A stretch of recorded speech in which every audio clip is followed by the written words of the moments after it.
السلام علیکم ورحمۃ اللہ وبرکاتہ. الحمدللہ رب العالمین والصلاة والسلام علی محمد وعلی آلہ واصحابہ اجمعین. اللہ کے فضل و کرم سے آج دوسرے سیشن کے سیکنڈ لاسٹ نشست میں ہم لوگ بیٹھے ہیں اور اس کے بعد آخری نشست لیکچر کے طور پر ہوگی اور 13 تاریخ والی جو نشست ہوگی وہ بک ریلیز کے عنوان پر ہوگی، جس میں ایک مرتبہ تمام چیزوں کا ریویژن کر لیا جائے گا. تو پچھلا جو ہم لوگوں کا سیشن تھا اور پچھلی نشست میں ہم لوگوں نے حضرت امیر معاویہ رضی اللہ تعالیٰ عنہ اور حضرت علی رضی اللہ تعالیٰ عنہ کے درمیان میں جو کلیش ہوا، جو تصادم ہوا، اس کے عنوان پر ہم لوگوں نے گفتگو کیا تھا. یہ بات ہمارے ذہن میں اپنے رہنی چاہیے کہ جس دور میں ہم لوگ بیٹھے ہیں، ہم لوگ روایتوں پر اعتبار کر کے اپنے اعتبار سے روایتوں کی چھان بین اور تنقیح کر کے ہم اپنی باتوں کو پیش کرتے ہیں. ہم لوگ اس دور میں نہیں بیٹھے ہوئے ہیں کہ جہاں پر بات کو درست کر سکیں یا صحیح اور غلط کا فوراً فیصلہ کر سکیں، لیکن روایتوں سے ہی ہم تک باتیں پہنچی ہیں. تو اس جگہ پر ایسے معاملات میں ہم لوگوں کی ایک بہت بڑی ذمہ داری ہوتی ہے کہ کسی بھی معاملے میں، اس طرح کے معاملے کے اندر اپنا فیصلہ دینے کے بجائے روایتوں پر اعتماد کر کے بات کو پیش کر دیا جائے. جیسا حضرت سیدنا علی رضی اللہ تعالیٰ عنہ اور سیدنا حضرت امیر معاویہ رضی اللہ تعالیٰ عنہ کے درمیان کا معاملہ تھا. معاملے میں دونوں چیزیں ہمارے ذہنوں میں اپنے سامنے رہنی چاہیے کہ ایک طرف امیر المؤمنین خلیفہ راشد سیدنا حضرت علی رضی اللہ تعالیٰ عنہ کا مطالبہ کہ اہل شام تم بیعت کر لو اور بیعت کرنے کے بعد قاتلان عثمان کا بدلہ کس انداز سے ہونا ہے ہم حل کر لیں گے. تو دوسری طرف امیر معاویہ کا اپنے مقام پر کھڑے رہنا، اپنے مقام پر رہنا، اس کی بھی حکمتیں روایتوں میں آتی ہیں، وہ بھی ہمیں اپنے سامنے رکھنی چاہیے. اور اس درمیان میں جو کچھ کہہ سکتے ہیں ہم لوگ تو اتنے ہی کہہ سکتے ہیں کہ درمیان کا ایک کمیونیکیشن گیپ بہت زبردست تھا. یہ کمیونیکیشن گیپ جو درمیان میں لوگ تھے، انہوں نے معاملات کو خراب کرنے میں اور معاملات کو الجھانے میں بہت بڑا کردار ادا کیا ہے. کیونکہ اگر ایک طرف حضرت عثمان غنی رضی اللہ تعالیٰ عنہ جب باغیوں سے ڈیل کر رہے تھے، ان کو سمجھا رہے تھے، جلا وطن کر رہے تھے، تو آخر میں سب سے بڑا اسٹیپ جو حضرت عثمان رضی اللہ تعالیٰ عنہ کا تھا وہ یہ تھا کہ باغیوں کی ایک جماعت کو حضرت امیر معاویہ کے پاس بھیج دیا تھا. امیر معاویہ نے ان سے بات کیا تھا اور ان سے جو مکالمہ اور مذاکرہ ہوا تھا اس سے ان کی شرارت اور ان کی جڑیں امیر معاویہ سمجھ گئے تھے اور خود بھی ڈیل نہیں کر سکے تو ان کو خالد ابن ولید کے بیٹے عبداللہ کے حوالے کیا اور مدینہ منورہ وہ آ گئے تھے. مدینہ منورہ آنے کے بعد حضرت علی سے بھی ملے تھے، حضرت عثمان غنی رضی اللہ تعالیٰ عنہ سے بھی ملے تھے، حضرت طلحہ زبیر رضی اللہ تعالیٰ عنہما سے ملے تھے اور بتایا تھا کہ ان کا جو منصوبے چل رہے ہیں، ان کے جو پلان چل رہے ہیں اتنے آسان نہیں ہیں وہ. لیکن یہ خیر القرون کے لوگ تھے اور اتنی زیادہ، چونکہ عربوں کا ایک ظاہری مزاج اس وقت کا جو مزاج تھا وہ اسٹریٹ فارورڈ کا مزاج تھا، بے تکلفانہ مزاج تھا، اس طرح کی تہ در تہ سازشوں کا نہیں تھا. تو اس کو اتنا انہوں نے مقام نہیں دیا، ایک طرح سے کہا جائے تو انڈر اسٹیمیٹ ہی رکھا. لیکن حضرت امیر معاویہ کے سمجھانے کے بعد، جیسا کہ تفصیل سے وہ بات آ چکی ہے، اب ذہن میں بات ہے کہ ہاں یہ مسائل خراب ہو سکتے ہیں. لوگوں نے اس فکر شروع کی اور سرحدوں سے چنندہ اور گورنروں کے پاس سے کچھ فوجیں مدینے میں منگانے کا انتظام ہوا. ابھی یہ سب ہو رہا تھا کہ اچانک درمیان میں باغیوں کا گھیراؤ ہوا اور حضرت عثمان غنی رضی اللہ تعالیٰ عنہ شہید کر دیے گئے اور گورنروں کی طرف سے فوجیں بھی چلی تھی، اپنے اپنے مقاموں پر رک گئی، کوئی دفاع نہیں کر سکا. یہاں پر حضرت امیر معاویہ رضی اللہ تعالیٰ عنہ کے ذہن میں ایک ہی بات تھی کہ باغیوں نے جو کوشش کیا تھا، بصرہ میں کامیاب ہوئے، کوفہ میں کامیاب ہوئے، مصر میں کامیاب ہوئے، مگر شام میں وہ کامیاب نہیں ہو سکے. شام میں کامیاب نہ ہونے کی جو وجہ تھی وہ امیر معاویہ تھے. امیر معاویہ کی وجہ سے شام میں کامیاب نہیں ہو سکے تھے، اس لیے ان باغیوں کی راہ میں سب سے بڑا روڑا امیر معاویہ تھے. اور جس طرح سے حضرت علی رضی اللہ تعالیٰ عنہ نے خلافت راشدہ کو مستحکم کرنا چاہا علی منہاج النبوہ، نبوت کے طرز پر جس طرح پہلے کے خلفاء نے کیا تھا، اس میں باغیوں کی ایک تعداد بھی شامل ہو گئی تھی، جس میں اشتر نخعی بھی شامل تھا اس کے اندر، جس کا کردار بغاوت میں تھا اور تاریخی روایات اور حقائق سے یہ بات ثابت ہے. تو حضرت امیر معاویہ اس انداز سے دیکھ رہے تھے کہ جب حضرت علی رضی اللہ تعالیٰ عنہ کے ہاتھ پر بیعت ہو جائے گی اور بیعت ہوتے ہی تمام گورنرز کو معزول جو کیا جا رہا ہے اس میں ان کی بھی معزولی ہو گئی، تو تو پھر معاملہ کمزور پڑ جائے گا اور قاتلان عثمان کا بدلہ نہیں لیا جا سکے گا. اس لیے اپنے مقام پر وہ مستحکم تھے, اسٹینڈ لیے ہوئے تھے اور کھڑے تھے. یہ دو صورتحال ہمارے سامنے ہیں. ان دونوں صورتحال کے اندر ہمیں معاملہ بیان کر کے اسی انداز کا چھوڑ دینا چاہیے. بس اتنا سمجھنا چاہیے کہ جس طرح سے حضرت عمار ابن یاسر رضی اللہ تعالیٰ عنہ کو امیر معاویہ کے لشکر نے شہید کیا, تو حضرت حضور اکرم صلی اللہ علیہ وسلم کی حدیث پاک کے مطابق تقتلک الفئۃ الباغیہ کہ باغی گروہ تمہیں قتل کرے گا. اس انداز سے علامہ ابن تیمیہ کا معاملہ ہو یا دیگر بزرگان دین کا معاملہ ہو, انہوں نے جو بات کو کہا ہے کہ اس معاملے کے اندر حضرت علی رضی اللہ تعالیٰ عنہ کا مقام جو ہے اور ان کا جو طرز ہے وہ زیادہ حق پر تھا. اتنا کہتے ہوئے امیر معاویہ رضی اللہ تعالیٰ عنہ کے معاملے کو بھی اپنی جگہ پہ چھوڑ دینا چاہیے کہ انہوں نے ایک اجتہادی کوشش کیا تھا, اور مجتہد غلط بھی ہوتا ہے, معاملہ نیتوں کا اللہ کے حوالے کر دینا چاہیے. اتنا کہتے ہوئے ہم آگے بڑھتے ہیں کہ لیکن ایک نقصان تو ہوا جس کو سب نے قبول کیا تھا کہ خلافت راشدہ ختم ہو کر کے ملوکیت کے دائرے میں آ گئی. ہم لوگوں نے پچھلے اپنے محاضرات میں دیکھا, جنگ جمل کے بارے میں دیکھا, سیدہ حضرت عائشہ صدیقہ رضی اللہ تعالیٰ عنہ, حضرت طلحہ رضی اللہ تعالیٰ عنہ, حضرت زبیر رضی اللہ تعالیٰ عنہ. آپ اس کو دیکھیں تو بھی جنگ حضرت امیر معاویہ کے معاملے کا کلیش اور الجھن سامنے آئے گی. وہ بھی بہت تفصیل سے بات آ گئی کہ آپ دیکھیں کہ جس انداز سے لشکر امیر معاویہ کا تیار ہوا, اسی طرح سے لشکر سیدہ عائشہ رضی اللہ تعالیٰ عنہ کا بھی تیار ہوا تھا. لیکن جیسے ہی غلط فہمی ختم ہوئی, معاملہ بالکل ٹھنڈا ہو گیا. ایک دوسرے کا عزت و احترام اپنے مقام پہ رہی. حضرت زبیر الگ ہو گئے, حضرت طلحہ الگ ہو گئی, حضرت عائشہ رضی اللہ تعالیٰ عنہ مدینہ واپس آ گئی. وہ مسئلہ ختم ہو گیا, لیکن اس مسئلے کے اختتام ہوتے ہوتے تک 13,000 لوگ مارکے کے اندر کام آ چکے تھے. اسی طرح سے جنگ صفین کا بھی معاملہ رہا کہ جنگ صفین میں حضرت علی رضی اللہ تعالیٰ عنہ بارہا یہ چاہتے تھے کہ امیر معاویہ سے براہ راست ملاقات ہو کر کے معاملہ طے ہو جائے, مگر درمیان کے لوگوں کی وجہ سے معاملہ طے نہیں ہو سکا. اور نتیجہ یہ ہوا کہ جنگ صفین اپنے زوروں پر رہی, اور زوروں میں جب یہ چیز پیش آ گئی کہ حضرت عمار ابن یاسر شہید ہو گئے, تو اکثر لوگوں کے ذہن میں یہ بات آ گئی, جو لوگ سلجھے ذہن کے طبیعت کے لوگ تھے, کہ معاملہ غلط جا رہا ان مقامات پر, اور محاذ جب کمزور پڑنے لگا تو پھر نیزوں پر قرآن بلند کیا گیا. یعنی گویا ایک طرح سے وہ ایک اعلان تھا کہ قرآن کو ہم حکم مانتے ہیں. جب یہ معاملہ ہوا تھا تو اس وقت حضرت علی رضی اللہ تعالیٰ عنہ فتح کے قریب تھے, اور حضرت علی رضی اللہ تعالیٰ عنہ نے کہا کہ اب ہم نہیں قبول کرنے والے. اب تک 6 ماہ کے دوران میں صلح ہر طرح کی کوششیں کر چکے. اب یہ معاملہ صلح کے تحت نہیں نظر آ رہا ہے, اس کے تحت کچھ اور بات ہے. لہذا حضرت علی رضی اللہ تعالیٰ عنہ تیار نہیں تھے, مگر ان کی فوج کے لوگ اس بات پر رضامند ہو گئے, تیار ہو گئے. تو واقعہ تحکیم پیش آیا. اب واقعہ تحکیم کیا تھا؟ تحکیم کا مطلب یہ ہے کہ اپنا معاملہ کسی کو حکم یعنی وکیل بنا کر کے اس کے سپرد کر دینا. جنگ صفین کی مصالحت کے بعد جیسے قرآن نیزے پر جب بلند کیا گیا تو طے ہو گیا کہ ہم اپنا وکیل مقرر کر دیں گے, دونوں کی طرف سے وکیل مقرر ہو جائے گا, اور پھر جو ان کا فیصلہ ہوگا یہ مان لیا جائے گا. اس میں یہی ہوا کہ دونوں فریق نے اپنی اپنی جانب سے حکم طے کیا. امیر معاویہ رضی اللہ عنہ کی جانب سے عمرو ابن العاص طے ہوئے, جن کا اہل شام میں سے کسی نے اختلاف نہیں کیا. امیر المؤمنین حضرت علی رضی اللہ تعالیٰ عنہ نے یہ معاملہ عبداللہ ابن عباس رضی اللہ تعالیٰ عنہما کے سپرد کرنا چاہا, لیکن حضرت علی رضی اللہ تعالیٰ عنہ کی فوج کی ہی ایک جماعت جو قرہ کے نام سے مشہور تھی, قرہ یعنی اس زمانے میں جو قرہ حضرات جس نام سے مشہور تھے علماء اور حفاظ, مطلب یہ تھا کہ وہ قرآن مجید کی تجوید اور تلاوت میں ماہرین شمار کیے جاتے تھے, ان کے اوپر اعتماد کیا جاتا تھا. انہوں نے اختلاف کیا, انہوں نے کہا کہ عبداللہ ابن عباس تمہارے اپنے لوگوں میں سے ہیں, وہ کیا فیصلہ کریں گے. حضرت علی رضی اللہ تعالیٰ عنہ نے پھر حضرت حسن کا نام لیا, ان کو بھی انہوں نے نہیں مانا. ان حضرات نے حضرت ابو موسیٰ اشعری کا نام لیا. حضرت علی رضی اللہ تعالیٰ عنہ مجبوراً اس پر راضی ہوئے. حضرت ابو موسیٰ اشعری رضی اللہ تعالیٰ عنہ گوشہ نشینی کی زندگی بسر کر رہے تھے. خیر جب ان کو مطلع کیا گیا کہ صلح ہو رہی ہے, ان کو حکم بنایا گیا, تو انہوں نے بھی اللہ کا شکر ادا کیا کہ صلح ہو رہی ہے اور بہتر ہے کہ صلح ہو جائے. ہوا یہ کہ اب یہ دونوں حضرات جنگ بند ہو گئی. اس کے بعد نمائندہ حضرات ایک جگہ جمع ہوئے, ایک مقام پر دومت الجندل. رمضان کا مہینہ تھا. دونوں نے مسلمانوں کی مصلحت اور حالات کے رخ کو پیش نظر رکھا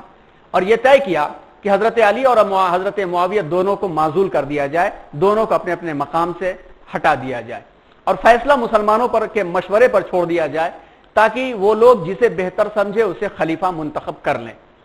اس کے بعد یہ عوام کے سامنے آئے،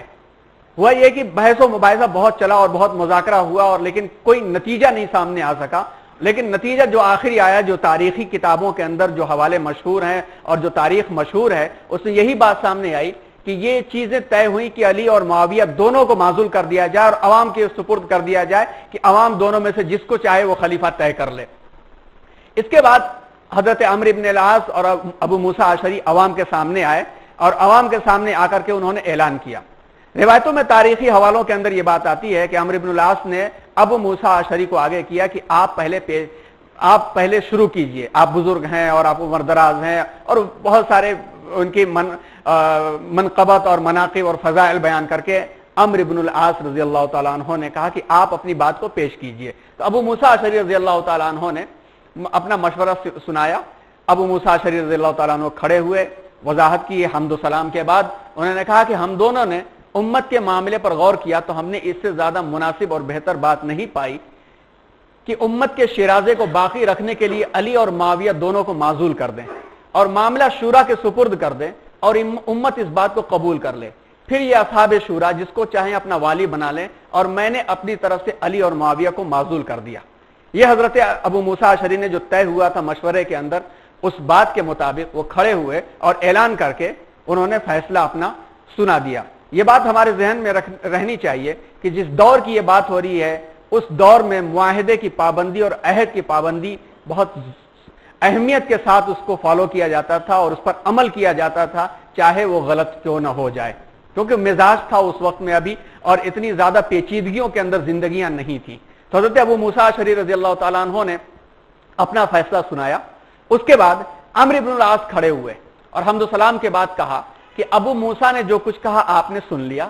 اور وہ یہ کہ انہوں نے اپنے ساتھی علی کو معزول کر دیا۔ جس طرح انہوں نے اپنے ساتھی کو معزول کیا، میں بھی ان کو یعنی علی کو معزول قرار دیتا ہوں اور اپنے دوست معاویہ کو برقرار رکھتا ہوں، کیونکہ وہی حضرت عثمان کے رشتہ دار اور ان کے قصاص کے طالب ہیں اور ان کے قائم مقام ہونے کے سب سے زیادہ حقدار ہیں۔ کہا جاتا ہے کہ ابو موسیٰ نے ان کے ساتھ درست انداز میں بات کی اور انہوں نے بھی اسی طرح جواب دیا۔ ابو موسیٰ کو حضرت علی سے ایسی شرم آئی کہ وہاں سے سیدھے مکہ چلے آئے اور گوشہ نشینی کی زندگی انہوں نے بسر کیا۔ یہ وہ بات ہے، یہ وہ روایت ہے جو ہر تاریخ کے اندر مل جائے گی۔ لیکن یہاں پر آگے ایک چیز ہم لوگوں کو اپنے سامنے رکھنا چاہیے کہ واقع تحکیم کا حقیقت پسندانہ ایک جائزہ ہم لیں۔ اگر مزید اس میں سمجھنے کی ضرورت ہوگی تو تاریخی روایتوں کو سمجھنا پڑے گا۔ پہلی بات تو اس کے اندر یہ سمجھنے کی کہ جب اعلان ہو گیا اور اس اعلان کے بعد یہاں تک کہ مار پیٹ تک کے بھی بعض جگہوں پر حوالے موجود ہیں کہ ایک دوسرے سے لوگ بھیڑ گئے اور مار پیٹ کا معاملہ سامنے آنے لگا، لیکن بیچ بچا ہوا اور دونوں اپنے اپنے مقام پر چلے گئے۔ لیکن یہاں پر دیکھیں کہ جس وقت تحکیم ہوئی، حکم سنایا گیا، اس وقت 80 افراد موجود تھے، 80 سے زائد افراد وہاں پر موجود تھے، مگر روایات صرف چند حضرات بیان کرتے ہوئے نظر آتے ہیں۔ دوسری چیز، ابو مخنف نام کے ایک راوی ہیں جن کے بارے میں جرح و تعدیل، علم حدیث کو چھان بین کرنے کے لیے جو فن ہے اس کو جرح و تعدیل کہتے ہیں۔ عدل برابر کرنا، جرح کرنا، یعنی جس طرح سے ایک جج کے سامنے وکیل جرح کرتا ہے اور عدل کو سامنے لاتا ہے، سچائی کو سامنے لانے کی کوشش کرتا ہے، تو حدیث کے فن میں سے صحیح حدیث کو، صحیح سلسلے کو نکالنے کے واسطے اسماء الرجال کا جو فن ہے اس میں فن جرح و تعدیل کی بڑی اہمیت ہے۔ تو جرح و تعدیل کے ماہرین نے ابو مخنف کی روایات میں سے بہت ساری روایات کو ناقابل اعتماد قرار دیا ہے کہ ان کی روایات میں کئی مقامات پر صحابہ کرام کے اوپر غلط انداز کی گفتگو پیش کرنے کا الزام ہے، اور اس طرح کی جتنی روایتیں ہیں وہ ابو مخنف کی ہیں۔ تو ابو مخنف کی روایت میں واقعہ تحکیم پورا کا پورا ابو مخنف کی روایت سے ہے، جو کہ خود بذات خود قابل تحقیق ہے۔ اس روایت کو پیش جو کرتے ہیں یحییٰ کلبی سے طبری میں یہ روایت پیش کی گئی ہے، یحییٰ کلبی سے طبری میں روایت پیش کی گئی ہے جو کہ اس واقعے کے 100 سال کے بعد کے راوی ہیں۔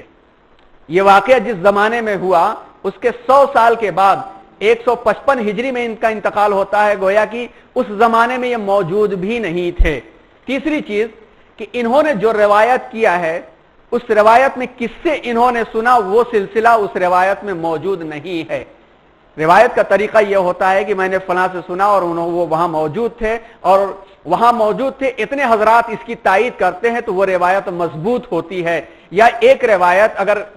کمزور اگر راوی ہے تو کئی حصوں سے وہ روایت آ جاتی ہے تو کمزور راوی کی روایت کو سپورٹ مل جاتا ہے، گویا کہ اگر یہ غلط کہہ رہا ہوتا تو یہ غلط تو نہیں کہہ رہے ہوتے نا، ایک غلطی کو کئی لوگ نہیں بیان کر سکتے ایک ہی طرح سے، لہذا مان لیا جاتا ہے۔ مگر اس معاملے کے اندر یحییٰ کلبی سے طبری میں جو روایت ہے یہ واقعے کے 100 سال کے بعد کی ہے اور آگے کے راویوں کے جو پیش کرنے والے لوگ ہیں، جو ڈکٹیٹ کرانے والے لوگ ہیں، ان کے نام نہیں ہیں۔ پھر چوتھی چیز یہاں پہ غور کرنے کی ہے،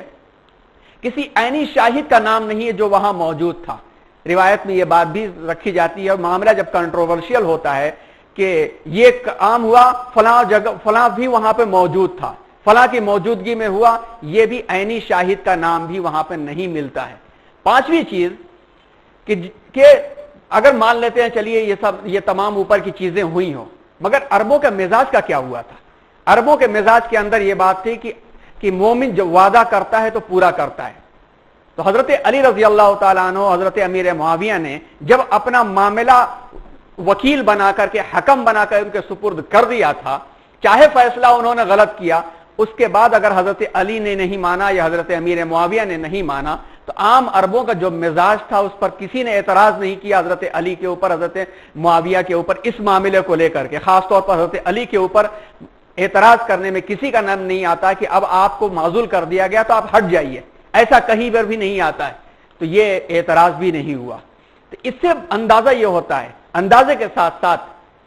یہ بات ملتی بھی ہے۔ مولانا علی میاں نے جو المرتضیٰ کتاب حضرت علی رضی اللہ تعالیٰ عنہ کے عنوان پر بڑی تحقیق کے ساتھ لکھی ہے، اس میں اس کے حاشیے میں ایک وضاحت ہے۔ المرتضیٰ عربی میں ہے، اس کا انگلش ٹرانسلیشن ہوا اور اس کا اردو ٹرانسلیشن ہوا۔ اردو ٹرانسلیشن کے حاشیے میں ہے کہ قاضی ابو بکر ابن العربی ایک بڑے موقر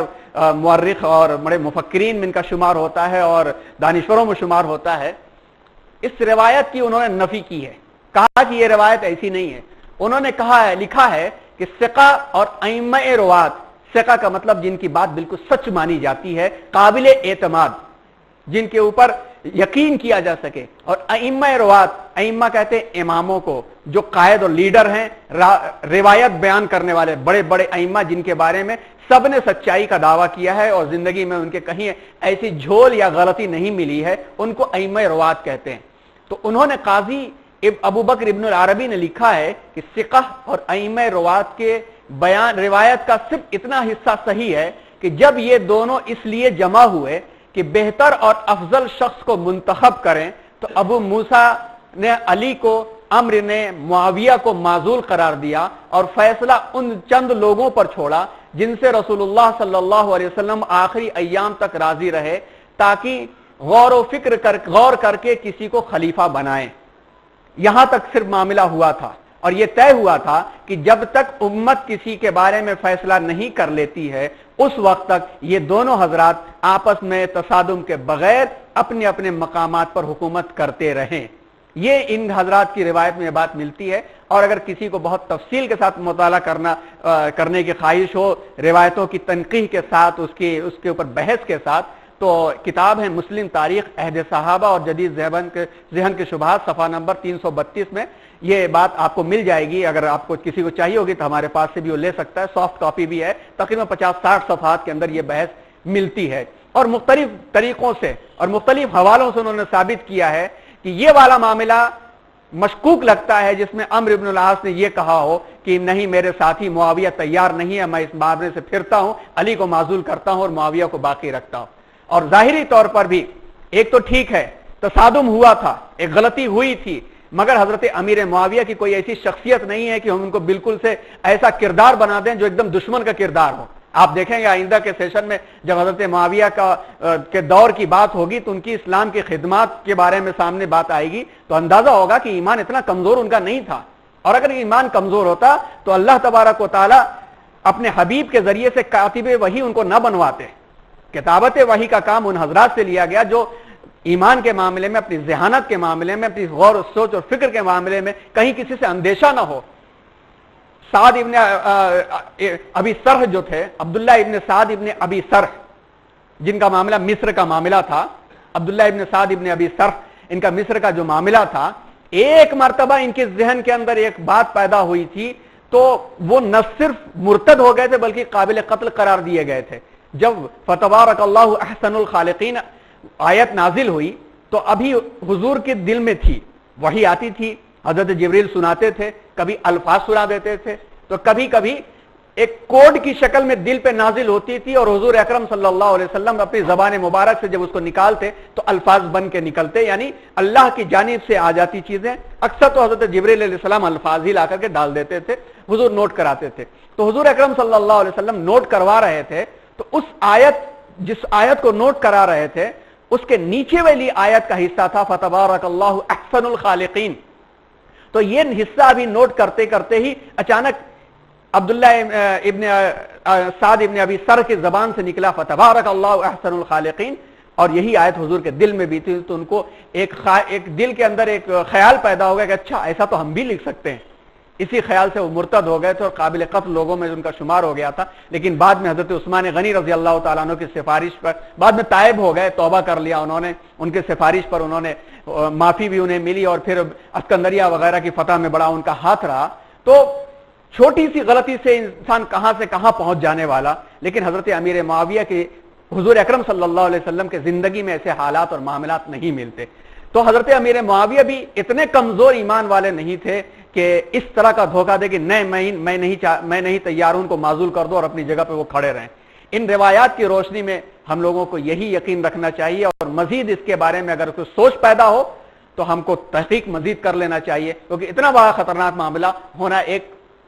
مشکل معاملہ نظر آتا ہے. اور اس کے اندر جو پچھلی باتیں کہی گئیں اس میں یہ حقانیت نظر آتی ہے کہ جن صاحب نے روایت کی ہے ان کی بہت سارے معاملات کے اندر ایسے چیزیں ملتی ہیں کہ راویوں نے اس طرح کی روایتوں پر ان کا اعتماد نہیں کیا ہے. اور جو بات سچ نظر آتی وہ یہی نظر آتی ہے کہ دونوں حضرات نے یہ طے کیا تھا کہ اپنی اپنی مقام پر حکومت کرتے رہیں، اور ایسے ہی ہوا. اس کے بعد 1.5-2 سال تک جب تک کہ خوارج کا مسئلہ بہت آگے نہیں بڑھا، سکون کے ساتھ اپنے مقام پر یہ حکومت کر رہے تھے. حضرت علی کوفہ کو مرکز بنا کر کے پورا پرشین امپائر تک کا علاقہ سنبھال رہے تھے، اور حضرت امیر معاویہ شام اور پھر ٹریپولی اور طرابلس اور سپرس تک کا علاقہ سنبھال رہے تھے. یہ ہو رہا تھا. اب اس کے بعد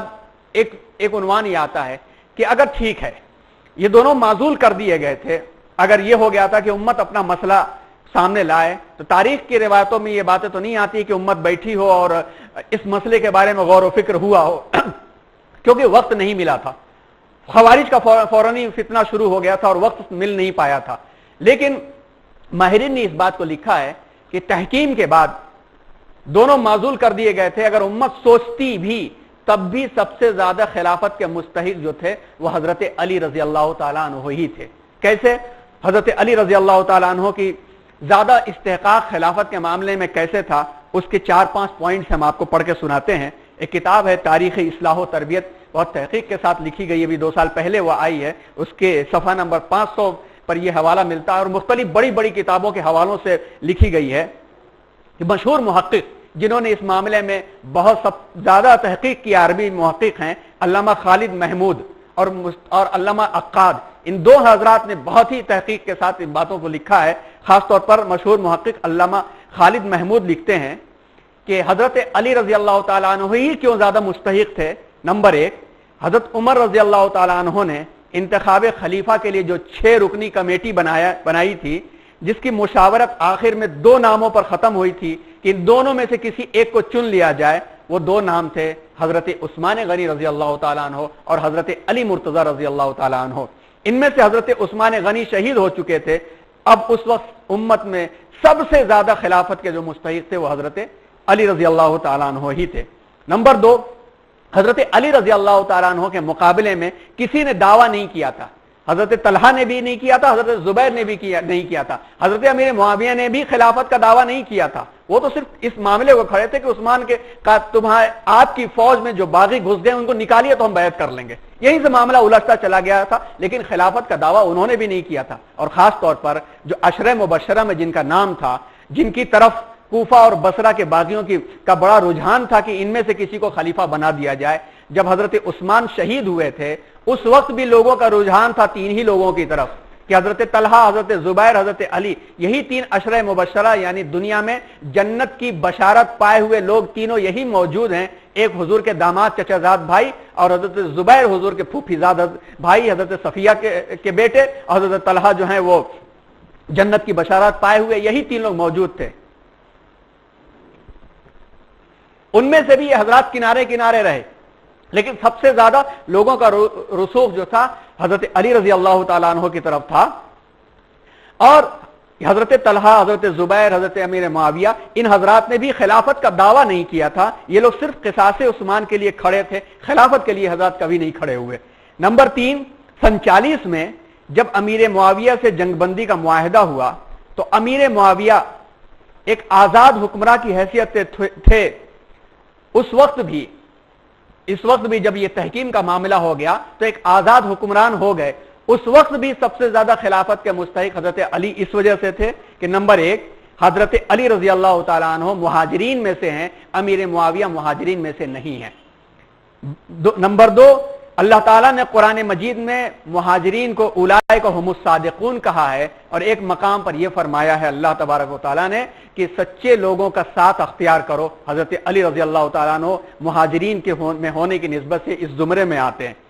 حضرت علی رضی اللہ تعالیٰ عنہ مکے سے فتح اسلام کی راہ میں قتال کر چکے تھے. امیر معاویہ فتح مکہ سے کچھ قبل ایمان لائے تھے. قرآن مجید کی سورہ حدید کی آیت نمبر 10 سے پتہ چلتا ہے, جسم کا ترجمہ ہے کہ تم میں کوئی ان کے برابر نہیں ہو سکتا جنہوں نے فتح مکہ سے قبل اللہ کی راہ میں جہاد کیا. وہ لوگ مقام و مرتبہ میں ان لوگوں سے بلند ہیں جنہوں نے فتح مکہ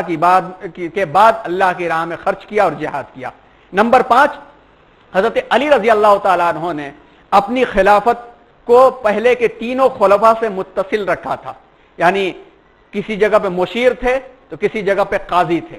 کسی جگہ پر ندیم تھے تو کسی جگہ پر وہ عدل اور نیابت کا معاملہ کرتے تھے. حضرت عمر رضی اللہ تعالیٰ عنہ جب بھی مدینہ چھوڑ کر کے باہر نکلے آپ نے حضرت علی رضی اللہ تعالیٰ عنہ کو ہی اپنے مقام پر بٹھایا تھا. حضرت عثمان رضی اللہ تعالیٰ عنہ نے بڑے بڑے مشورے حضرت علی رضی اللہ تعالیٰ عنہ سے ہی کیے, یہاں تک کہ باغیوں کو سمجھا کر کے واپس بھیجنے میں کامیابی ملی. حضرت علی رضی اللہ تعالیٰ عنہ نے جا کے سمجھایا تو باغی واپس ہو چکے تھے. تو حضرت علی رضی اللہ تعالیٰ عنہ نے پہلے کے 3 خلفاء سے اپنی خلافت کو متصل رکھا اور اپنی خلافت کو انہی کی خلافت کا تسلسل قرار دیا, اور آپ نے فرمایا کہ میری بیعت زیادہ تر ان لوگوں نے کی ہے جنہوں نے ابو بکر, عمر اور عثمان سے بیعت کی تھی. تو اس اعتبار سے حضرت علی رضی اللہ تعالیٰ عنہ وہی زیادہ خلافت کے مستحق تھے. لیکن یہ مسئلہ اٹھ نہیں سکا. کیوں؟ وجہ یہ رہی کہ خوارج کا ایک فتنہ سامنے آ گیا. خوارج کا کیا فتنہ تھا, جس کے کیا نقصانات ہوئے؟ خوارج کا جب جنگ صفین میں تحکیم کے معاملے کو لے کے جنگ بندی ہو گئی اور قرآن نیزوں کو بلند کیا گیا کہ اب اس کو حکم مان کر اپنا معاملہ طے کر لیں, تو جیسا ابھی تھوڑی دیر پہلے بتایا کہ حضرت علی رضی اللہ تعالیٰ عنہ نہیں تیار تھے, وہ ایک جنگی چال پہ محمول کر رہے تھے اور فتح کے عین دروازے پر روکنا نہیں چاہ رہے تھے. لیکن ان کی فوج کے یہی خصوصاً قرہ جو قرآن کے ظاہر پر عامل تھے, ورنہ تفہیم قرآن اور حکمت قرآن میں حضرت علی سے ان کا کیا مقابلہ. حضرت علی رضی اللہ تعالیٰ عنہ یعنی کہہ سکتے ہیں کہ خاص طور پر قرآن فہمی کے معاملے میں صرف ایک ہی شخصیت تھی جو ان کے ہم پلہ قرار دی جاتی تھی, وہ تھی حضرت عبداللہ ابن عباس کی, جن کے بارے میں حضور صلی اللہ علیہ وسلم نے دعا کیا تھا, حبر الامہ وہ کہا جاتے تھے, وہ برابر کے سمجھے جاتے تھے. ورنہ حضرت علی رضی اللہ تعالیٰ عنہ کے برابر کا حکمت قرآن سمجھنے والا کوئی نہیں تھا. کیونکہ ہم سب جانتے ہیں کہ 11 سال کی عمر سے لے کر کے حضور اکرم صلی اللہ علیہ وسلم کی دنیا سے رخصت ہونے کے بعد حضرت علی رضی اللہ تعالیٰ عنہ نے ایک ہی مقام پر ساتھ چھوڑا ہے, وہ یہ ہے کہ جب تبوک کے لیے حضور جا رہے تھے تو مدینہ میں حضرت علی کو چھوڑ کر کے گئے تھے. اور حضرت علی خود فرمایا کرتے تھے کہ میں سورۃ الفاتحہ کی تفسیر لکھتا چلا جاؤں میں اتنی لکھ ڈالوں گا کہ 70 اونٹ بھی آ جائیں گے تو ان کو اٹھانے کے لیے ناکافی ثابت ہوں گے. اس طرح کے فضائل ملتے ہیں. اگر حضرت علی کے فضائل پڑھے جائیں تو اس میں اس طرح کی باتیں ملیں گی. تو یہ ظاہری تجوید کے ساتھ قرآن پڑھنے والے قرآن کی حکمت علی کے مقابلے میں کیا سمجھ سکتے تھے, لیکن ان حضرات نے حکم کے معاملے کے اوپر حضرت علی رضی اللہ تعالیٰ عنہ کے ساتھ سختی کا معاملہ کیا کہ آپ کو ماننا ہی پڑے گا, اور آپ نہیں مانے تو ہم آپ کا ساتھ چھوڑ دیں گے. حضرت علی رضی اللہ تعالیٰ عنہ مجبور ہو گئے کہ جنگ بندی کی جائے. مجبوراً آپ نے بعد ناخواستہ ان حضرات کی بات کو مان لیا تھا. پھر ہوا کیا کہ جب تحکیم کا معاملہ طے ہو گیا, حکم بنایا اور اس کا اعلان ہو گیا کہ جنگ بندی ہو گئی ہے اور وکیل بنا دیے گئے, اپنا فیصلہ کریں گے. اور بنو تیم کے لوگوں میں اشعث ابن قیس نے جب اعلان پڑھ کر کے سنایا تو ان میں سے عروہ ابن ازنیہ نام کا شخص کھڑا ہوا اور بولا, اتحکمون فی دین اللہ الرجال, کیا تم اللہ کے دین میں لوگوں کو حکم بنا رہے ہو؟ کیا اللہ کے دین کے معاملے میں لوگوں کو تم حکم بنا رہے ہو؟ اس شخص کی یہ بات حضرت علی کے حمایتیوں میں سے انہی قرآن نے مان لی. جیسے ہی اس نے یہ کہا کہ اللہ کو چھوڑ کر کے انسانوں کو تم اپنا جج اور حکم بنا رہے ہو, سب سے پہلی بات انہی قرآن نے مانی اور کہنے لگے لا حکم الا للہ, اللہ کے علاوہ کسی کا حکم نہیں. یہیں سے اس فرقہ خوارج کی بنیاد پڑی جس کا شعار اور عقیدہ یہی تھا کہ لا حکم الا للہ, اللہ کے علاوہ کسی اور کا حکم نہیں چلے گا. اور ان میں سے 12,000 لوگ حضرت علی کی فوج سے الگ ہو کر کے چل دیے, یہی آگے چل کر خوارج کہلائے. جبکہ حضرت علی رضی اللہ تعالیٰ عنہ نے سمجھایا ان کو کہ اس کا مطلب کیا ہے, اللہ کو ہی حکم انسان بناتا ہے, مگر کسی کو قائد تو بنائے گا انسان نا, کسی کو امیر تو بنائے گا انسان نا. امارت کے معاملے میں اللہ کے رسول صلی اللہ علیہ وسلم کی جو ہدایات تھی وہ حضرت علی رضی اللہ تعالیٰ عنہ سے ازبر کس کو ہو سکتی تھی؟ سب کچھ سمجھانے کی کوشش کی. عبداللہ ابن عباس رضی اللہ تعالیٰ عنہ کو بھی بھیجا, مگر بات ان کو سمجھ میں نہیں آئے اور نہ سمجھنا چاہتے تھے. ان کا نام خوارج کے نام سے مشہور ہوا. حضرت علی رضی اللہ تعالیٰ نے بہت سمجھانے کی کوشش کی, حضرت عبداللہ ابن عباس کو بھیجا, کچھ نے بات تو مان لی, باقی آپ اپنی ضد پر اڑ گئے اور آپس میں معاہدہ کر کے ان لوگوں نے عبداللہ ابن وہب نام کے ایک شخص کو اپنا امیر بنایا اور نہروان کے مقام پر اپنا مرکز بنا کر کے انہوں نے طے کر لیا کہ حکم صرف اللہ کا ماننا ہے, امر بالمعروف اور نہی عن المنکر ہمارا فرض ہے. علی اور معاویہ دونوں خطا کار ہیں. معاویہ خلیفہ برحق کو تسلیم نہ کرنے کی وجہ سے اور علی باطل جو واجب القتل ہے تھے, ان سے قرآن کو چھوڑ کر انسانوں کو حکم بنانے کے لیے خطا کار ہیں. ہم دونوں سے جنگ کریں گے اور ایسا نظام قائم کریں گے جو کتاب اللہ کے مطابق ہو. ظاہری طریقے پر انہوں نے اس بات کو پیش کیا, جبکہ یہ بات بار بار یقین کرنے کی ہے کہ حضرت علی رضی اللہ تعالیٰ عنہ کے مقابلے میں عمل ان کا یقیناً نہیں پہنچ سکتا تھا, جس کے بارے میں حضور اکرم صلی اللہ علیہ وسلم نے اپنی حیات طیبہ میں اتنے الفاظ استعمال فرمائے ہوں. مولانا علی میاں رحمۃ اللہ علیہ المرتضیٰ میں لکھتے ہیں کہ خوارج کے اندر لفظی اعتبار سے سطحیت, نچلا پن, چھوٹی سوچ, لکیر کا فقیر ہونا, بس ایک بات کو پکڑ لیا تو بس پکڑ لیا, سلبی نقطہ نظر کہ بات اچھے پہلو کی طرف نہ جا سکے, کھینچ لینا, بات کو روک لینا, انتہائی غلو اور تضاد اور تناقض اس درجہ رگ و پیوست میں سرایت کیے ہوئے تھا جتنا ماضی کے کسی قدیم مذہب میں یا اسلام کے بعد کسی فرقے میں نہ ہوا ہوگا. اب سوچئے کہ ماضی, جب یہ کہہ رہا ہے ایک مفکر کہ ماضی کے کسی مذہب کے لوگوں میں اتنی زیادہ مائنڈ سیٹ نہیں تھی جتنا ان کے اندر تھی, تو ان کا معاملہ کتنا خطرناک رہا ہوگا. خوارج کے عقائد کی تفصیلات مولانا سید ابو العالی مودودی رحمۃ اللہ علیہ اپنی تحقیق کے مطابق لکھتے ہیں کہ اس کے بعد ان کا عقیدہ کیا بنا تھا. عقیدے پر غور کیا جائے تو سمجھ میں آتا ہے کہ خطرناک کتنا یہ فتنہ تھا اور اس نے کتنا نقصان کیا. وہ حضرت ابو بکر عمر کی خلافت کو درست مانتے تھے, مگر حضرت عثمان رضی اللہ تعالیٰ عنہ ان کے نزدیک آخری زمانے میں حق سے منحرف ہو گئے تھے,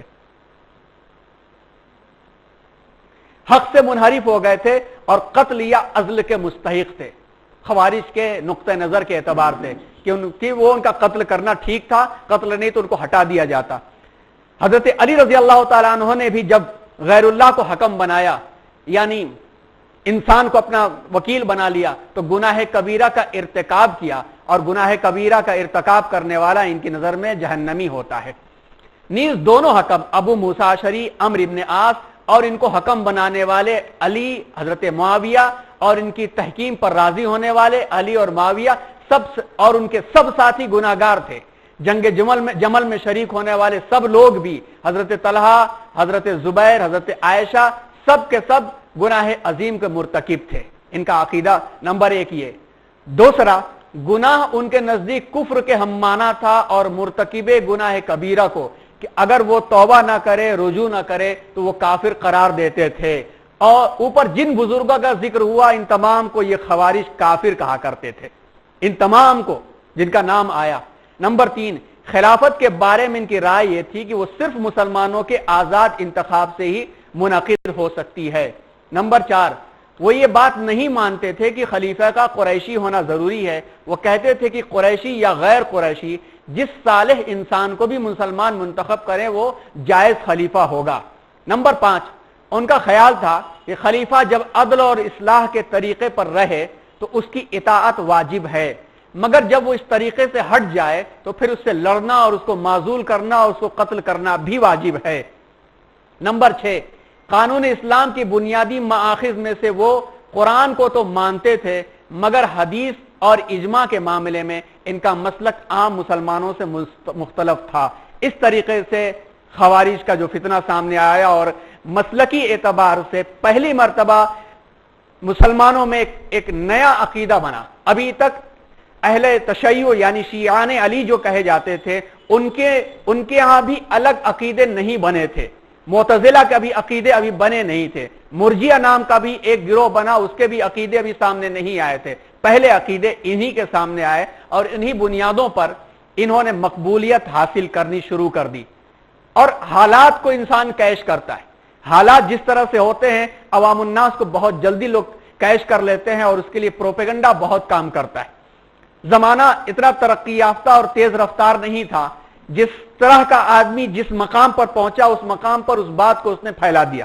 یہی معاملہ حضرت عثمان غنی رضی اللہ تعالیٰ عنہ کے بھی تحت ہوا تھا کہ حضرت عثمان غنی رضی اللہ تعالیٰ عنہ کی شہادت مدینے میں ہوئی. مدینے کے لوگوں کے ذہن منتشر تو تھے ہی، پریشان حال تو تھے ہی، مگر آپس کے جوش انتقام سے لڑنے کی در پہ نہیں تھے. مگر وہی حضرت عثمان غنی رضی اللہ تعالیٰ عنہ کی قمیص، حضرت نائلہ کی کٹی ہوئی انگلیاں جب دمشق کی جامع مسجد میں ڈسپلے کی گئی تو ایک ایسا جذبہ انتقام کا طوفان اٹھا جس کے نتیجے میں یہ حضرت علی اور حضرت امیر معاویہ رضی اللہ تعالیٰ عنہ کا کلیش سامنے آیا اور سارے حالات سامنے آئے. تو ایسے ہی ہوا کہ اس فتنے کو مقبولیت ملنے لگی اور اپنے آپ کو شرات کا لفظ استعمال کرنے لگی ہے کہ اللہ کی خوشنودی میں جان دینے والے ہم لوگ.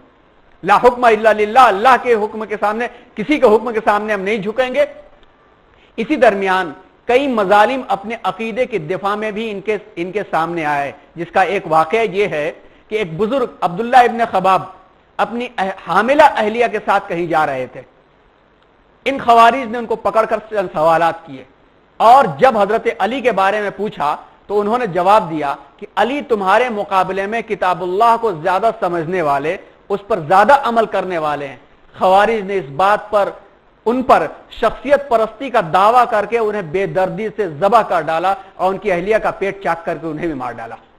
یہ کہتے ہوئے کہ تم شخصیت پرستی میں مبتلا ہو لہذا کافر وہ بھی، تم بھی کافر، اور ان کو بھی ذبح کیا. اور اس سے بڑا ظلم ہے کہ ان کی اہلیہ کا پیٹ چاک کر ڈالا. اب اس کے بعد حضرت علی رضی اللہ تعالیٰ عنہ کو ان کی طرف رخ کرنا پڑا. حالانکہ حضرت علی رضی اللہ تعالیٰ عنہ تاریخ پڑھیں تو اس سلسلے میں یہ بات آئے گی کہ آپ اطمینان کے ساتھ حکومت کے معاملات کی اصلاح کر رہے تھے. ظاہر سی بات ہے کہ کوفہ دیکھیں تو کوفہ سے لے کر کے ازبکستان اور آذربائیجان اور چائنا کے بارڈر تک اسلام پھیلا ہوا تھا، کابل کے قریب تک اسلام پھیلا ہوا تھا. اور ان ایام کے اندر کوئی بغاوت یا کوئی فتنہ اور نیا اٹھتا ہوا ادھر سے نہیں دکھا. وجہ یہ تھی کہ یہ حضرات اس کی طرف فکر کیے ہوئے تھے، برابر کا لگان آ رہا تھا، برابر کی تعلیم و تبلیغ کا کام بھی چل رہا تھا، اور برابر سے سب کے درمیان میں جو معاملات حضرت عمر رضی اللہ تعالیٰ عنہ کے درمیان میں ترقی پا گئے تھے، اب سکون ملا تو اس کی طرف رخ کرنا شروع کیا تھا اور اس کو کہیں ڈاؤن نہیں ہونے دے رہے تھے. لیکن جب یہ اتنا فتنہ آگے بڑھا اور اس طرح کے کئی مظالم سامنے آئے، ان میں سے ایک جو واقعہ ذکر کیا گیا، اب حضرت علی رضی اللہ تعالیٰ عنہ کو مجبوراً ان کی طرف فکر کرنی پڑی اور طاقت اور صلاحیت خلافت کے استحکام میں جو صرف کرنی تھی خوارج کی نظر ہو گئی. آپ مقام نہروان میں اپنی جمعیت یعنی فوج لے کر کے آئے اور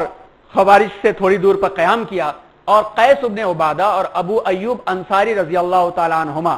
ابو ایوب انصاری رضی اللہ تعالیٰ عنہ کو جانتے ہی ہوں گے آپ کہ حضور اکرم صلی اللہ علیہ وسلم کے اولین میزبان تھے اور ان کی قبر قسطنطنیہ استنبول میں کے قریب ہے بھی، وہاں پر آج بھی موجود ہے ان کی قبر.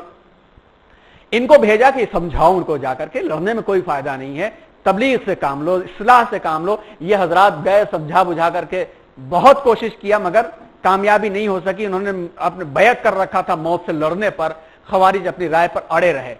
اب حضرت علی رضی اللہ تعالیٰ عنہ کے سامنے لڑنے کے علاوہ کوئی چارہ نہیں رہ گیا تھا. پھر بھی حضرت علی رضی اللہ تعالیٰ عنہ نے ایک کام کیا. حضرت ابو ایوب انصاری رضی اللہ تعالیٰ عنہ کو ایک سفید جھنڈا دے دیا.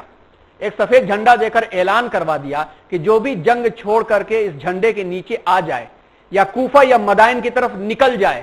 ہم اس سے نہیں تعرض کریں گے، ہم اسے نہیں لڑیں گے، ہم اس کا کوئی نقصان نہیں پہنچائیں گے. اور یہ بھی اعلان کیا کہ ہم تم سے لڑنا نہیں چاہتے، بس جس نے ابن خباب کو قتل کیا ہے اس کو ہمارے حوالے کر دو، ہم واپس چلے جائیں گے. مگر سب کے سب کھڑے ہو گئے کہ ہم ہیں تمہارے بھائی اور بندوں کو مارنے والے. سب کے سب کھڑے ہو گئے تو مجبوراً حملے والا کام کرنا پڑا، کیونکہ یہ فتنہ بہت نقصان پہنچا رہا تھا، معصوموں کو قتل کر رہا تھا، اپنی زبان سے نہیں اپنی حرکتوں سے بھی نقصان پہنچا رہا تھا. تو حضرت علی رضی اللہ تعالیٰ عنہ نے حملہ کیا تو اس وقت بھی یہی اعلان کیا کہ جھنڈا گاڑ دیا ایک جگہ ابو ایوب انصاری رضی اللہ تعالیٰ عنہ کے پاس کہ یہاں پر جو آ جائے گا ہم اس سے نہیں لڑیں گے، گویا کہ وہ آزاد سمجھا جائے گا. کوفہ یا مدائن کی طرف نکل گیا اس سے بھی ہم نہیں لڑیں گے. اس اعلان کا ایک اچھا اثر ہوا کہ ان میں سے ایک جماعت کنارہ کش ہو گئی. ایک جماعت حضرت علی رضی اللہ تعالیٰ عنہ کے لشکر میں شامل ہو گئی. اس کے بعد جو 3000 کے قریب کی جمعیت رہ گئی وہ انکار اور بغاوت پر بہت بری طرح سے لڑی. خطرناک طریقے کی جنگ، وہ نہروان کی جنگ جو ہوئی وہ ہوئی. حضرت علی رضی اللہ تعالیٰ عنہ کی فوج کے ہاتھ بالآخر ماری گئی. اس جنگ میں ان کی فوجی طاقت تو کم ہو گئی مگر یہ فتنہ باقی رہا، یہ فتنہ اندر اندر رہا اور بکھر گیا، مگر فوجی طاقت نہروان کی جنگ میں ختم ہو گئی. تو یہ معاملہ یہاں تک آیا جس کی وجہ سے ایک بہت بڑی طاقت، بڑی تعداد کام آئی اور حضرت علی رضی اللہ تعالیٰ عنہ کا رجحان اور رخ جو ہے ادھر کی طرف پھر گیا. اسی درمیان میں حضرت امیر معاویہ رضی اللہ تعالیٰ عنہ کے تحت جو علاقہ تھا، چونکہ آپ نے وہاں سے لے کر ٹریپولی تک کا علاقہ فتح کیا تھا تو وہاں کے حالات سے واقفیت تھے اور وہاں اقدام ہوتا رہا اور علاقے ان کے ہاتھوں میں آتے رہے، یہاں تک کہ مصر بھی ان کے ہاتھوں میں آ گیا. اب ایک عنوان یہ ہے جس سے پتہ چلتا ہے کہ حضرت علی رضی اللہ تعالیٰ عنہ کی پریشانی کا سبب کیا تھا. اہل شام کی بڑھتی طاقت اور اہل عراق کا بکھرتا ہوا گروپ، ایرانی طوائف الملوکی اور عوام پر اس کا اثر، شامی استحکام اور امیہ کے قدیم اثرات. اس کے لیے المرتضیٰ کے حوالے سے ہم ایک عبارت آپ کو سناتے ہیں، اس سے اندازہ ہو جائے گا کہ حضرت علی رضی اللہ تعالیٰ عنہ کی پریشانی کے پیچھے لیڈرشپ کا معاملہ نہیں، فالوورشپ کا معاملہ زیادہ تھا. لیڈرشپ کی ناکامی ہی ہر چیز نہیں ہوا کرتی، فالوورشپ کی ناکامی بھی لیڈرشپ کو کبھی کبھی ناکام کر دیا کرتی ہے. قائد ناکام ہو جاتا ہے اگر اس کے مقتدی اور مقتدا اچھے نہ رہے تو. تاریخی اور جغرافیائی انداز دیکھیں، عراق اور شام کے علاقوں کے افراد کی طبیعتیں اور مزاج بالکل ضد تھے، بالکل الگ الگ تھے. اہل شام کا معاملہ استحکام، اسٹیبل تھا، ایک جگہ کا تھا، کیونکہ عرصے دراز سے ایک ہی حکومت رومن امپائر کے تحت وہ وہاں تھے، جہاں ایک ہی قسم کی حکومت کنٹینیو، تسلسل کے ساتھ قائم رہی. لہذا استحکامی مزاج یعنی اسٹیبل جو ان کا مزاج تھا وہ ڈیولپ ہوتا رہا. حضرت ایک وجہ تو یہ کہ حضرت امیر معاویہ کا جو لشکر تھا شام کا، کہ رومن امپائر کے تحت ہی لوگ تھے اور وہاں پر زیادہ حکومتیں چینج نہیں ہوئی تو ایک اسٹیبلٹی کے ساتھ زندگی گزر رہی تھی. لہذا لوگوں کے ذہنوں میں بات تھی کہ ایک کے بن گئے تو ایک کے بن کے رہو. دوسری وجہ یہ تھی کہ امیر معاویہ کی طاقت مضبوط کیوں ہوئی یہ کہ امیر معاویہ کے خاندان سے اہل شام کا پرانا رابطہ تھا. ان کے پردادا امیہ، جن کا اموی خاندان جو مشہور ہوا، امیہ اور ہاشم، ان سے خانہ کعبہ کی بنیاد کے معاملے کو لے کر کے اختلاف ہوا. خانہ کعبہ کے معاملات کو لے کر کے اختلاف ہوا تو اس اختلاف کی بنیاد پر امیہ مکہ چھوڑ کر کے کچھ دنوں کے لیے شام آ گئے تھے اور بہت دنوں تک شام کو اپنا وطن بنایا. تو شام کی جغرافیائی حالات سے واقفیت ان کی تھی، گویا کہ ان کی سیکنڈ سٹیزن شپ جو تھی وہ رومن امپائر کے تحت شام کی تھی، تو وہاں کے حالات، وہاں کے مزاج سے وہ زیادہ واقف تھے. پھر ان کے پوتے ابو سفیان جو امیر معاویہ حضرت امیر معاویہ کے والد ابو سفیان جب مکے میں ان کو ذمہ دار بنایا گیا تو صاحب اللواء ان کو قرار دیا گیا، یعنی جھنڈا بردار۔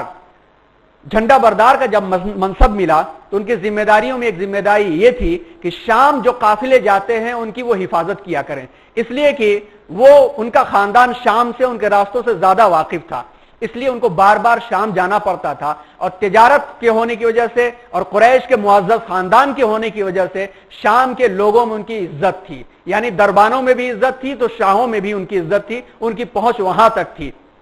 یہاں تک کہ اس کا ایک اندازہ ہوتا ہے کہ جب حضور اکرم صلی اللہ علیہ وسلم نے سارے لوگوں کو خط بھیجا، بادشاہوں کو، تو رومن امپائر ہرقل کو جو خط بھیجا،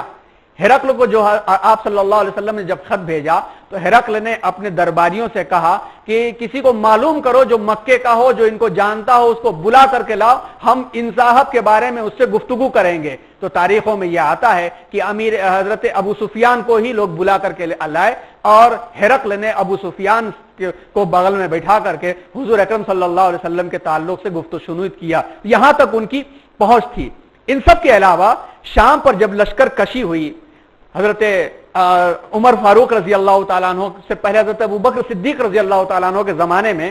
تو حضرت امیر معاویہ کے بھائی یزید ابن ابو سفیان ایک لشکر کے قائد تھے، اور امیر معاویہ بھی اس لشکر میں شامل تھے۔ یزید ابن سفیان پہلے گورنر ہوئے وہاں پر، اس کے بعد ان کے انتقال کے بعد یہ ذمہ داری امیر معاویہ کو ملی، اور مسلسل 22 سال تک گورنر رہے۔ حضرت عمر رضی اللہ تعالیٰ عنہ کا یہ طریقہ تھا کہ 4 سال میں روٹیشن کرتے رہتے تھے، وہ ایک جگہ پہ کوئی ٹک نہیں پاتا تھا، مگر جب ان کا 4 سال کا عرصہ پورا ہونا تھا تو حضرت ابوبکر صدیق رضی اللہ تعالیٰ عنہ کا زمانہ ختم ہو گیا، اور اس کے بعد یہ مسلسل اپنے عہدے پر باقی رہے۔ تو ایک طرف عوام کا مزاج بھی ساتھ دیتا رہا کہ وہ اسٹیبل مزاج کے لوگ تھے، دوسری طرف ان کے خاندان کے لوگوں کا شام کے لوگوں کے ساتھ بڑا قریبی رابطہ تھا، تیسری طرف ایک تو سیاسی مدبر بھی تھے، ساتھ ساتھ میں 22 سال تک اس مقام پر تھے، تو اس وجہ سے یہ طاقت بڑھتی چلی گئی۔ دوسری طرف اہل عراق کا جہاں تک تعلق ہے، وہ ایرانی حکاموں کی غلامی میں تھے، عراقیوں کو ایرانیوں نے غلام بنا رکھا تھا، اور طویل زمانے سے ایران میں حکومت گرتی تھی، بنتی تھی، بادشاہت آتے تھے جاتے تھے، اور جس وقت عراق اسلامی فوجوں کے ہاتھ فتح ہوا اس سے قبل محض 4 سالوں میں 10 بادشاہ وہاں تبدیل ہو چکے تھے ایران، یعنی پرشین امپائر کے تحت۔ یہی مزاج وہاں کی آبادی کے لوگوں کا تھا، کبھی اس کا ساتھ دینا تو کبھی اس کا ساتھ دینا، کبھی اس کو گرانا کبھی اس کو ہٹانا۔ اس کے علاوہ حضرت علی رضی اللہ تعالیٰ عنہ کی فوج میں ایک تعداد، بڑی تعداد ان کی شامل تھی جو قتل عثمان کے بدلے سے بچنے کے لیے شامل ہو گئی تھی، ان کے ساتھ رہو گے تو ہم بچ جائیں گے، تو ایک اس مزاج کے لیے تھی۔ اور اسی طرح سے ایک جماعت جو شامل ہوئی تھی وہ بیت المال کے لالچ میں ہوئی تھی کہ عراق میں سب سے بڑا بیت المال جو تھا وہ عراق میں تھا۔ یہ چیزیں تھی، اور 2 چیزیں اور بھی تھیں۔ 2 چیزیں اور یہ تھی کہ حضرت علی رضی اللہ تعالیٰ عنہ کی جو حکومت تھی علی منہاج النبوت، یعنی خلافت، حکومت نہیں بلکہ خلافت علی منہاج النبوت تھی، وہ بیت المال سے بے دریغ نہیں خرچے کرتے تھے، لیکن حضرت امیر معاویہ رضی اللہ تعالیٰ عنہ داد و دہش خوب کرتے تھے، انعامات، بخشش، بہت کچھ کرتے تھے۔ لہذا ایک طرف تو یہ لالچی جماعت شامل ہی تھی، اس کو وہ چیزیں ملتی نہیں تھی، دوسری طرف یہ تمام خصوصیات کی وجہ سے امیر معاویہ کے تحت کے علاقے مضبوط ہوتے رہے۔ مصطفیٰ محمود عقاد لکھتے ہیں کہ یہ ایک حیرت انگیز اور تاریخی حقیقت ہے کہ دونوں لشکر، جیش شامی اور جیش عراقی، جیش شامی امیر معاویہ، جیش عراقی حضرت علی رضی اللہ تعالیٰ عنہ، دونوں ایک دوسرے کے ضد تھے۔ ایک طرف اجتماعی نظم و ضبط کی پسندیدگی اور اس کو باقی رکھنے بلکہ اس کو مضبوط کرنے کی خواہش تھی، یعنی شامیوں کے پاس، دوسری طرف اجتماعی نظم سے چڑ، نفرت اور نظم و ضبط کے ڈھانچے کو توڑنے اور اس کے رخ کو بدلنے کے محرکات اور دوائی جمع تھے۔ پہلی قسم جو نظم و ضبط کی خواہاں تھی وہ حضرت امیر معاویہ رضی اللہ تعالیٰ عنہ کے حصے میں آئی، جو شام اور اس کے اطراف میں تھی۔ دوسری قسم جس کے اندر اجتماعی نظم و ضبط سے گریز اور نفور تھا، نفرت تھی، وہ حضرت علی رضی اللہ تعالیٰ عنہ کے حصے میں آئی۔ یہ صورتحال تھی جس کی وجہ سے حضرت علی رضی اللہ تعالیٰ عنہ بہت زیادہ آگے نہیں بڑھ سکے، اور ایک طرف خوارج کا معاملہ پیش آیا، اور خوارج بھی انہی کی فوج میں سے نکل کر کے آئے تھے، اور کس انداز سے نکلے تھے کہ مجبور ہونا پڑا تھا حضرت علی رضی اللہ تعالیٰ عنہ کو کہ ان کی بات کو مان کر کے نیزے والے معاملے کو مانے، انہی کی بات کو مان کر کے عبداللہ ابن عباس کے بجائے حضرت ابو موسیٰ اشعری کو حکم بنائے۔ یہ ساری کے سارے انہی کی فوج کے اندر ہوا تھا، جس کی وجہ سے حضرت علی رضی اللہ تعالیٰ عنہ کی قیادت کے اوپر بہت اثر پڑا اور ذوالفقار ٹوٹ گئی۔ ذوالفقار اس تلوار کا نام تھا جس کو حضور اکرم صلی اللہ علیہ وسلم نے حضرت علی رضی اللہ تعالیٰ عنہ کو جنگ احد کے موقع پر عنایت فرمایا تھا۔ اس کی اصل تصویر ہے یہ اسی ذوالفقار کی، آج بھی یہ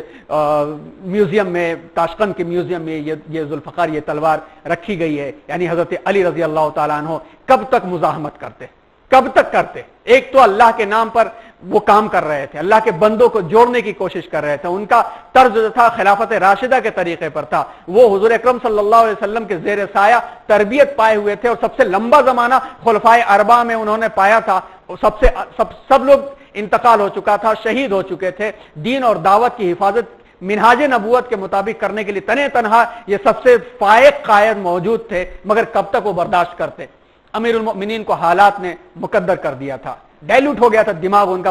ایک دم دھندلا ہو گیا تھا۔ ایک طرف شامیوں کی قوت زور بزور بڑھ رہی تھی، ظاہر سی بات ہے کہ جس کے پاس یہ خصوصیات ہوں گی وہ خود بخود آگے بڑھے گا، تو دوسری طرف ان کی فوج خود ان پر تنقید کرتی اور تعاون سے کتراتی۔ یہاں پر ایک معاملہ ہمیں اور بھی سامنے رکھنا چاہیے کہ بعض مورخین نے کہیں کہیں پر اس طرح کے حالات پیش کیے ہیں، اور بظاہر لگتا یہ نہیں ہے کہ وہ ہوا ہوگا، حوالے ان کے ہوں گے، جیسے ایک شہر پر امیر معاویہ رضی اللہ تعالیٰ عنہ کے لوگوں نے حملہ کیا اور وہاں پہ قبضہ کر لیا، بعد میں حضرت علی رضی اللہ تعالیٰ عنہ نے اپنی فوج کو بھیجا، حملہ قبضہ ہوا اور گھروں کو جلا دیا گیا اور زندہ لوگوں کو جلا دیا گیا۔ یہ ایسی چیزیں ہیں جو ناقابل قبول ہے۔ آپس میں براہ راست کلیش اس کے بعد نہیں ہوا، تاریخی حقیقتیں سامنے رکھیں تو پتہ چلے گا۔ حضرت علی رضی اللہ تعالیٰ عنہ ان حضرات سے پریشان ہو گئے، خوارج سے، اور اس کے بعد کہ کچھ بھی کہتے تو تنقید کرتی، تعاون سے گریز کرتی۔ روئے زمین پر اس وقت سب سے اعلیٰ اور افضل انسان، سب سے زیادہ اللہ کے عبادت گزار، دنیا سے بے غرض و بے رغبت، سب سے زیادہ علم و فضل کے حامل، سب سے زیادہ خوف خدا رکھنے والے انسان امیر المؤمنین حضرت علی رضی اللہ تعالیٰ عنہ ہی تھے، یقیناً تھے، لیکن ان لوگوں نے انہیں بے یار و مددگار چھوڑ دیا، ان سے کنارہ کش ہو گئے۔ اور آپ نہج البلاغہ پڑھیں گے، نہج البلاغہ انہی لوگوں کو جوش دلانے والے خطبات ہیں، اس میں بھی بہت ساری مکسنگ ہو چکی ہے، لیکن حضرت علی رضی اللہ تعالیٰ عنہ کے خطبات پڑھیے نہج البلاغہ کے عنوان سے، جس میں انہوں نے لوگوں کو جوش دلانے، ترغیب دلانے کی جو باتیں پیش کی ہیں، اس میں حضرت علی رضی اللہ تعالیٰ عنہ کے دل کا درد محسوس ہوتا ہے کہ تم نے بلایا تو میں آیا، تم نے مجھے بیٹھایا تو میں بیٹھا۔ کیونکہ جب خلافت کے معاملے میں لوگ تلاش رہے تھے تو حضرت علی کبھی کبھی مدینہ چھوڑ کر کے باغوں میں جا کے پناہ لے لیتے تھے، وہ نہیں چاہتے تھے، لیکن جب کوئی چارہ نہیں رہ گیا اور اس امت کی حفاظت کا معاملہ پیش آیا، تب حضرت علی رضی اللہ تعالیٰ عنہ مسجد نبوی میں آیا اور کہا ایسی ہی بیعت ہونی چاہیے جیسی بیعت خلفاء کی ہوئی تھی، یعنی تمام لوگ ٹوٹ کے بیعت کریں گے تو میں آؤں گا۔ لوگوں نے بیعت کیا، تب حضرت علی رضی اللہ تعالیٰ عنہ نے قبول کیا، اور نہج البلاغہ خطبے میں یہ باتیں آپ کو مل جائیں گی۔ یہاں تک کہ خود امیر المؤمنین اپنی زندگی سے اکتا گئے اور موت کی تمنا کرنے لگے، کہنے لگے، یہ داڑھی کی طرف اشارہ کر کے، یہ داڑھی اور اس کے اپنے سر، یہ داڑھی اس کے سر کے خون سے رنگ دی جائے گی۔ یہ کہا کرتے تھے حضرت علی رضی اللہ تعالیٰ عنہ کہ حالات جو سامنے آ رہے ہیں یہ اس کے سر سے رنگ دی جائے گی، ایک نہ ایک دن رنگ دی جائے گی۔ اور بالآخر ایسا ہی ہوا ایسے کہ 3 خارجی ایک جگہ جمع ہوئے، طاقت ٹوٹ گئی تھی اوپر سے، لیکن اندر اندر یہ موجود تھے اور فتنے برپا کر رہے تھے۔ اور آپ کو جیسا کہ ان کے عقائد پتہ چلے، ان عقائد میں معلوم تھا کہ جب بالکل ظاہری طور پر کہا کرتے تھے، ان کو کفر کی باتیں ان کے اوپر لاگو کیا کرتے تھے، تو کیسے یہ مطمئن بیٹھ سکتے ہیں؟ 3 خارجی مکے میں جمع ہوئے، عبد الرحمن ابن عمرو ابن ملجم، برق ابن عبداللہ تیمی، عمرو ابن بکر تیمی، یہ 3 جمع ہوئے، اور تینوں نے مکے میں جمع ہونے کے بعد جنگ نہروان میں اپنے جو ساتھی مارے گئے تھے ان کے مرنے پر، ان کے قتل پر آنسو بہائے اور ان کے لیے ایصال ثواب کیا، اور وہاں بیٹھ کر کے یہ طے کیا کہ ہم لوگ اس قصے کو ہی پاک کر دیں گے، اور اس قصے کو پاک کرنے کے لیے ضروری ہے کہ علی، عمرو بن العاص اور معاویہ تینوں کا صفایا کر دیا جائے۔ اور ان تینوں نے وہاں بیٹھ کر کے یہ طے کیا، اور اس میں ابن ملجم نے ذمہ داری لی کہ میں علی کا صفایا کروں گا، اور طے کیا کہ یہ معاملہ ہمارا پوشیدہ رہے گا، ہم کام کر لیں، کامیاب ہو یا نہ ہو، اپنے ساتھیوں سے بھی اس معاملے کی اطلاع نہ کریں، اپنے ساتھیوں کو بھی یہ معاملہ نہ بتائیں۔ اور اس کے بعد سے وہ اپنے اپنے مقامات پہ چلے گئے۔ برق ابن عبداللہ تیمی اور عمرو ابن بکر یہ دونوں کامیاب تو نہیں ہو سکے اپنے معاملے میں کہ امیر معاویہ اور عمرو ابن العاص کو قتل کر سکیں، لیکن ابن ملجم کوفہ پہنچ گیا، اپنے خوارج ساتھیوں سے بھی اپنے ارادے کا اظہار نہیں کیا۔ جمعرات کی شب 17 رمضان کو اس دروازے کے محراب کے نیچے آ کر بیٹھ گیا جس سے حضرت علی رضی اللہ تعالی عنہ نماز کے لیے نکلتے تھے۔ جس وقت آپ فجر کی نماز کے لیے نکلے اور لوگوں کو الصلاۃ بیدار کرتے ہوئے نکلے، ابن ملجم نے سیدنا علی رضی اللہ تعالی عنہ کے سر کے اگلے حصے پر وار کیا، سر کے خون سے آپ کی داڑھی تر ہو گئی۔ ابن ملجم جب بعد میں پکڑا گیا تو اس نے کہا کہ میں نے ان پر ایسا وار کیا ہے کہ اگر پورے شہر والوں پر یہ وار پڑتا تو سب کے سب مر جاتے، واللہ میں نے اپنی تلوار کو 1 مہینے تک زہر آلود کیا ہے۔ اس طرح سے منصوبہ بند اور پلان کے طریقے پر ایک اور اس کا اسٹیٹمنٹ ملتا ہے، قول ملتا ہے کہ 1000 درہم میں خریدا اور 1 مہینے تک میں زہر میں بجھاتا رہا کہ اگر اس تلوار سے پورے مدینے کے لوگوں کو میں مار دیتا تو سب مر جاتے۔ اور ایسا کاری وار تھا کہ پھر حضرت علی رضی اللہ تعالیٰ عنہ جانبر نہ ہو سکے، اور پھر حضرت علی رضی اللہ تعالیٰ عنہ نے سب کو نصیحت کیا، اور یہاں تک کہ ابن ملجم کے بارے میں بھی نصیحت کیا کہ دیکھو بیجا خون مت بہانا۔ یہاں تک کہ آخری نصیحت جو تھی اس میں حضرت حسن رضی اللہ، حضرت حسنین کو بلا کر کے کہا، حضرت حسن حضرت حسین ان کو ملایا جاتا تو حضرت حسنین کہے جاتے ہیں، یہ ان کو بلا کے کہا اے عبد المطلب کا فرزند ہو، مسلمانوں کا بے تکلف خون مت بہانا۔ تم کہو گے کہ امیر المؤمنین قتل کر دیے گئے، مگر خبردار سوائے میرے قاتل کے کسی اور کو قتل مت کرنا۔ دیکھو اگر میں اس وار سے مر جاتا ہوں تو اس پر بھی ایک ہی وار کرنا، اس کا مسلح مت کرنا۔ مسلح کرنا کا مطلب ٹکڑے ٹکڑے کرنا، تکا بوٹی کرنا، ٹکڑے ٹکڑے کر دینا۔ ایک ہی وار میں مجھے اس نے ایک وار میں مارا، تم بھی ایک وار میں اسے مار دینا، اسے تڑپا کر کے تکا بوٹی مت کرنا، کیونکہ میں نے رسول اللہ صلی اللہ علیہ وسلم کو یہ فرماتے ہوئے سنا ہے کہ وہ فرماتے تھے خبردار کسی ذی روح کو مار کر اس کا مسلح نہ کیا جائے، خواہ وہ بھوکنے والا کتا ہی کیوں نہ ہو۔ بھوکنے والا کتا اسے عربی میں مراد ہے پاگل کتا، خواہ وہ پاگل کتا ہی کیوں نہ ہو، اسے تڑپا کے نہ مارا جائے۔ تو کسی ذی روح کو اس طرح سے تڑپا کے مارنے سے آقا نے منع فرمایا ہے، لہذا وہ میرا قاتل ہی صحیح، مگر اس کو ایک ہی وار میں قتل کرنا، اور اس کے علاوہ ساری چیزوں سے منع فرمایا حضرت علی رضی اللہ تعالیٰ عنہ نے۔ اور آخری کلمات جو آپ کی زبان مبارک سے نکلے وہ یہ تھے، سورہ زلزال کی آیت ہے کہ فَمَن يَعْمَلْ مِثْقَالَ ذَرَّةٍ خَيْرًا يَرَهُ وَمَن يَعْمَلْ مِثْقَالَ ذَرَّةٍ شَرًّا يَرَهُ۔ جو ذرہ برابر کار خیر کرے گا اس کو روز محشر دیکھ لے گا، اور جو ذرہ برابر شر کا کام کرے گا وہ بھی اسے دیکھ لے گا۔ سحر کا وقت تھا، جمعے کے روز شہادت ہوئی، رمضان کے 17 روزے رکھ چکے تھے، 63 سال کی عمر تھی، 4 سال 9 ماہ مدت خلافت رہی۔ حضرت حسن رضی اللہ تعالیٰ عنہ نے نماز جنازہ پڑھائی، اور کوفے میں دارالامارہ میں آپ دفن کیے گئے، آپ کو مدفون کیا گیا۔ یہ حضرت علی رضی اللہ تعالی عنہ کا دور خلافت تھا جو اس انداز سے اختتام کو پہنچا، جس میں ہم لوگوں نے یہ دیکھا کہ حضرت علی رضی اللہ تعالیٰ عنہ نے 4 سال اور 9 ماہ میں کس طرح سے محاذ سنبھالا، اور ان کے اس محاذ سنبھالنے کی وجہ سے صحابہ کرام میں سے ایک بڑا طبقہ تعلیم و تعلم میں لگ کر کے تعلیم کے میدان کی طرف وہ گیا۔ لیکن حضرت علی رضی اللہ تعالیٰ عنہ کے زمانے کے اندر یہ جو 2 کلیش ہوئے، خاص طور پر خوارج کا اور یہ جنگ صفین کا، اس معاملے کو لے کر کے ایک ایسا بکھراؤ سامنے آیا کہ جس کے بعد خلافت ختم ہو گئی۔ خلافت اس کے بعد ایک چھوٹا سا عرصہ باقی رہا، وہ سیدنا حضرت حسن رضی اللہ تعالیٰ عنہ کا 6 ماہ کا عرصہ، جس کا تذکرہ اگلے ہفتے انشاءاللہ 6 اپریل کو جو جمعہ آئے گا، 6 اپریل کو جمعے کو اسی وقت انشاءاللہ اس کا مذاکرہ سامنے آئے گا کہ حضرت حسن رضی اللہ تعالیٰ عنہ نے اتنے حالات کے اندر حضور اکرم صلی اللہ علیہ وسلم کی جو پیشن گوئی کو پورا فرمایا، ان کی عظیم الشان شخصیت کا کردار کیا ہے اور ہمیں کیسے ان سے مثال حاصل کرنی چاہیے۔ اسی طرح سے سیدنا حضرت علی رضی اللہ تعالیٰ عنہ کا معاملہ تھا، اور اس طرح سے حضرت علی رضی اللہ تعالیٰ عنہ کا دور خلافت اپنی تکمیل کو پہنچتا ہے۔